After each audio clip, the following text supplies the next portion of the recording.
দর্শক, দেশব্যাপী কলেরা টিকাদান কর্মসূচির আজ দ্বিতীয় দিন। সকাল ৮টা থেকে মুন্সিগঞ্জ সদর উপজেলার নির্ধারিত ২১টি ক্যাম্পে টিকাদানের কার্যক্রম শুরু হয়েছে।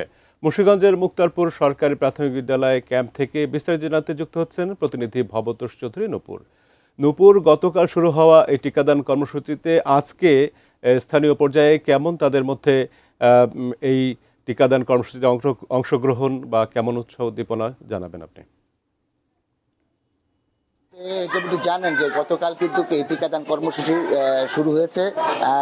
দেশের 14টি উপজেলা থানার মধ্যে কিন্তু মুন্সিগঞ্জ সদর উপজেলাকে ঝুঁকিপূর্ণ চিহ্নিত করা হয়েছে। আমাদের এখানে প্রায় 3.5 লক্ষের উপরে আপনার টিকা দিবেন, 1 বছরের উপর থেকে সকল বয়সের মানুষ।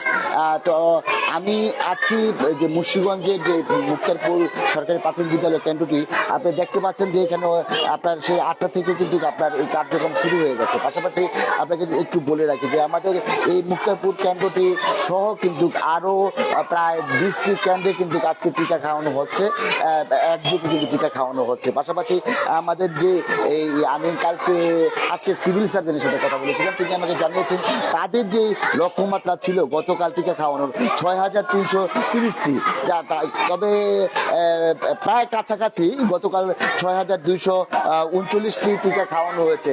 আসলে এতে বোঝা যায় যে মানে মানুষের মধ্যে বা এই টিকা খাওয়ানোর মধ্যে গার্জিয়ানদের মধ্যে কি একটা উৎসাহ উদ্দীপনা রয়েছে। এবং আসলে জানেন আমরা মোটামুটিভাবে মুন্সিগঞ্জে আপনার এই প্রচারণা করা হয়েছে। আসলে এই ছিল আমার কাছে মুন্সিগঞ্জের মুক্তারপুর থেকে সর্বশেষ পরিস্থিতি।